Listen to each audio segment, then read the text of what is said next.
लोगो लोगोनो दिनै पुलिसाव साखरि होनाय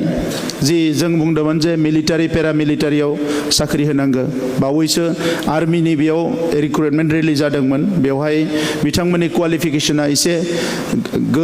आर्मिनिया एसे गोरासिन हिसाबै माखासे जोंनि मोनाखै दा लोगो लोगो जोङो टेरिटरियेल आर्मिनि थाखाय आरो रायलायबावदों फारसेथिं মই অসম চৰকাৰক ধন্যবাদ দিব লাগিব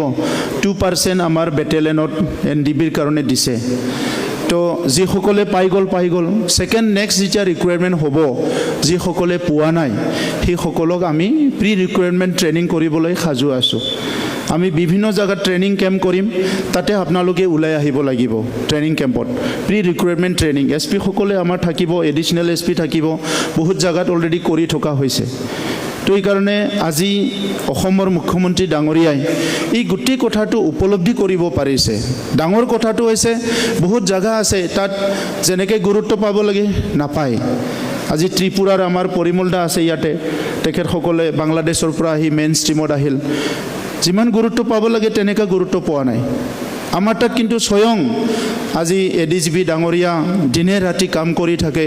লিষ্ট কাৰেকশ্যন কৰা আহি পেলাই ক'বাত কিবা কথা পাতিব লাগে যাব লাগে দিল্লীৰ কিবা কাম ফাঁচি আছে কাম কৰিব লাগে দিনে নিশা ৰাখি তেখেতসকলে কাম কৰি থাকে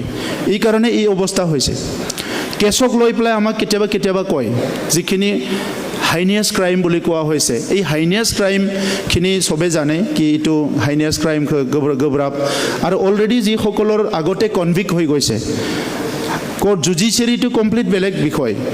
কনভিক্ট হৈ যোৱা মানুহবিলাকৰ কাৰণে কঠিন হৈছে আৰু এনআইএ কেছবিলাক যিটো আছিলে অলৰেডি আলোচনা কৰি আমাৰ মুখ্যমন্ত্ৰী ডাঙৰীয়া এটা বলিষ্ঠ পদক্ষেপ লৈছে গোখ্रों मोनसे हाबा मावदों बे मा जे हाइनियास क्राइमनि गेजेरावबो जायफोर मोनसे रोखोमनि मार्डार नङा माबा नङा बेबायदि क्राइमफोरखौ बिजिरनानै बे केसखौ फोजोबनांगौ होननानै दायित्व लादों बिक्रमआ सोर बेखौ नोंथांमोनाबो मिथिगौ गतिके बिक्रम बुंनायजों बिटिसिनि राजनीतिका गिदिंगोन बिक्रम बुंनायजों जोंनि बिटिसिनि विभिन्न जाति गोष्ठीनि समस्या जोबगोन नामा बिक्रमा माबायदि राजनीति खालामदों आंथ' बेखौ राजनीतिखौ नुफेराखै बेथ' जोंनि बिपिएफनि नेताबो नङामोन आं जि समसिम बिपिएफआव दङमोन बेयो बिपिएफनि नेताबो नङामोन आं डिस्ट्रिक्टआवबो गैया होननानै मिथिगौ आङो सेन्ट्रेलावथ' गैखाया डिस्ट्रिक्टआवबो गैया होननानै मिथिगौमोन आङो बेथ' दा बिपिएफनि नेताफोरनिसो खोथा बे खोथाखौ जोंहा रिहन दैमारि आदानाव सोंनांगोन जे रिहन दैमारि आदाया जेबो बुङाखै मोनसे इस्युनि सायाव रबिराम नार्जारिया बुङाखै इमानुएल मुसाहारिया बुङाखै जोंहा आगोलनि प्रिन्सिपाल सेक्रेटारि रबिनसन मुसाहारि मोनहा बुङाखै बिसोरनो सेनियर मस्ट लिडार दिनै बिपिएफआव भाइस प्रेसिडेन्ट गोजा दा बेवहाय बिक्रमासो माने स्पक्स पार्सन बायदि बुंनाया बे बिपिएफ पार्टिनि थाखाय बेसेबां प्रयोज्य बेसेबां माने गुरुत्वपूर्ण बेखौ नायनांगोन जोंनि बारग' एनडिबिफोरनि मुं लानानै सानैसो एखे लिमिटेड सानैसो सुबुङा थामथि गोहोनि थुनज्लायनायाव मोनसे आलादा पलिटिकेल पार्टी दानायनि थांखि लादों आरो बे थांखिनि जि मेइन अबजेक्टिभा जादों बिएलटिनि दानाया जादों बिपिएफनो आबसुनि दानाया इपिपिएलनो बेनिखायनो एनडिबिफोरनि संरैखानि थाखाय एनडिबिफोरनि मान मर्यादाखौ लाखिनो थाखाय बिकल्प मोनसे हाबाफारि लानांगोन आरो राजखान्थि हान्जा दानांगोन होननानै बिथांमोना जा थांखि लादों बियो एक्चुअलि बर' हारिनि थाखाय लाब नङा बियो गुबुन थामथि गोहोनिसो लाब मानोना बर' हारिनि खौसेथिखौ फोजोबस्रांनो थाखाय गैया खालामनो थाखाय बे खामानिखौ मावबाय दङ गुबुन फारसे बिथांमोननि जा बाहाना बे बाहानाया जादों मानगोदै प्रमद बर' बिथांनि दैदेननायाव जोंनि सरकारा जेलाव थानाय सुबुंफोरनि 64 सुबुंनि खामानि मावाखै सुप्रिम कर्टनि खामानिखौ मावाखै होननानै बुंदों आं थोंजोङै मोनसे बाथ्राखौसो बुंनो नागिरदों लजिस्टिकेलि रांखावरि फारसेनिफ्राय दिनैसिम हाइ कर्ट सुप्रिम कर्टनो जोङो थाखा गारनाया अनजिमा गैलिया आरो जाय बिथांमोना बे बाथ्राखौ बाहाना खालामनानै जोंखौ सोंखारिदों बिथांमोनानो रांखौ लांनानै सुप्रिम कर्टआव खारहैगासिनो दङ बाथ्रायाथ' सोमोनांथाव गतिके बेवहाय बिथांमोना जेबो लाबालाब गैया बर' हारिया लस दङ आं सानो बेनि थाखाय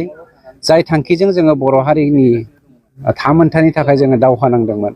बे दावहा नांनायनि बेरेखा गसंनायनि मोनसे खामानिसो होननानै आं सानो बिथांमोननि जे बे एजेन्डा मोननै सोदोब बुङो सासे गिदिर लिरगिरिया बे मोननै सोदोबखौ लिरलांदों जे संघर्ष आरो निर्माण बेजोंनो मोनसे रिभलिउसना सोलियो आरो जोबथाहैयो दा संघर्ष जि समाव जोङो सोमावसारदोंमोन बेखौ संघर्ष होननानै बुङो जेराव जोबफैबाय बिनिफ्राय निर्माणा सुरु जायो भारतआबो उदांस्रिनि थाखाय दावहा नांदोंमोन सोमावसारदोंमोन 1947 मायथाइयाव भारतआ उदांस्रि जाबाय 1947 मायथाइनि उनाव भारत हादोरखौ दानायनि खामानिफोरखौ भारतनि दैदेनगिरिफोरा जागायबाय दा जोंनियाबो जोङो गुबुन गुबुन केपासिटियाव थानानै सोरबा हाथियार लादों सोरबा गणतान्त्रिक सोमावसारदों गुबुन गुबुन लामाजों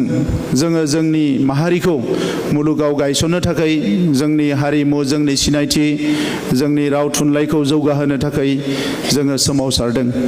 बे सोमावसारनाय समाव जोंहा गोबां बिदा फंबायफ्रा अबथिरा जिउ गारलांबाय जों मिथिनायाव 5,000निख्रुइ बियो खम नङा बारासो जानो हानाय दा बे मुंख्लंफोरनि जि बेसेन बेखौ जोङो अब्लासो मोनगोन जेब्ला जोङो माहारिखौ दानो हागोन माहारि दानाय होननाय बाथ्राया ओंखाम जानायाव दै लोंनाय बायदि नङा बियो जोबोद कमप्लेक्स आरो क्रिटिकेल बुहुमाव दिनै गोबां मानसिफ्रा गोबां माहारिफ्रा जौगानो नाजादों नाथाय बिथांमोना जौगानो हायाखै मानोना जौगानो थाखाय जि लामाजों आवगायनांगौ बेवहाय जोंनो लेखा गोरों मानसिफोर नांगोन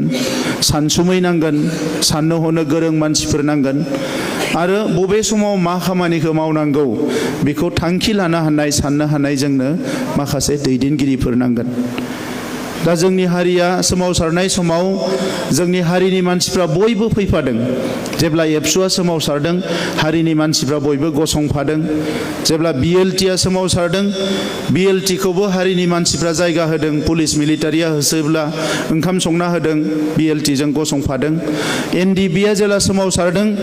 एनडिबिजोंबो हारिनि मानसिफ्रा गसंफादों पुलिस मिलिटारिजों बुजादों सोरबा जेल जादों सोरबा बुख्रुब जादों थेवबो एनडिबिजोंबो गसंदों हारिनि मानसिफ्रा बयबो अराय सम हारिनि आफादफोरजों माहारिनि आफादफोरजों हारिनि खामानि मावनायाव बयबो गसंफादों दा इन रिटार्न जों बिसोरनो मा होगोन हारिनि मानसिफोरनो सोमावसारग्रा मानसिफ्रा दिनै जोङो बिथांमोननो मा होगोन बेखौ जोङो साननायनि सम जाबाय आङो दिनै दुखु फोरमायगोन जे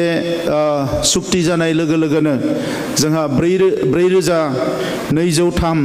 माखासे दैदेनगिरि आरो केडारफ्रा रिहेबिलिटेसनखौ मोनबाय माखासेया गोबाव नेनो गोनां जाबाय माखासे लिस्टफोरा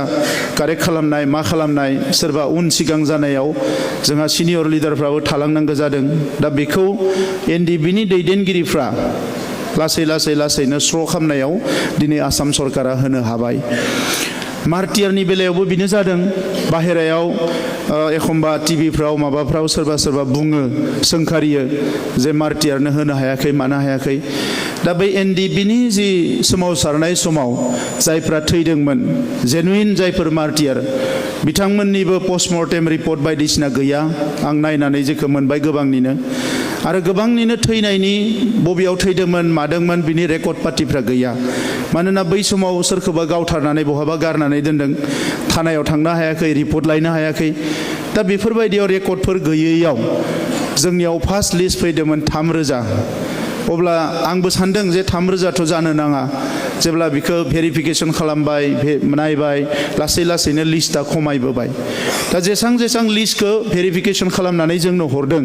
बेखिनिखौनो जों एक्स ग्रेसियाखौ होबाय थादों राजखान्थिनि नामाव सोरबा उल्टां फाल्टां बुङो खिन्थु जों नेनानै थायाखै 17 बोसोराव आगोलनि सरकारनि दिनाव 300ल' होनो हादों मात्र 300ल' नाथाय जों 4 बोसोरावनो दायो 632 होनो हाबाय 4 बोसोरावनो आरो दायो जोंनियाव 10 करोड़ रां दंबावो जोङो लिस्टआ भेरिफाइ जानाय लोगो लोगो आरो दानो जोङो 10 करोड़नि होबावनो हायो नाथाय नोंथाङा आङो बयबो मिथिनांगोन जोङो मार्टियारथ' बयखौबो खालामनो हाया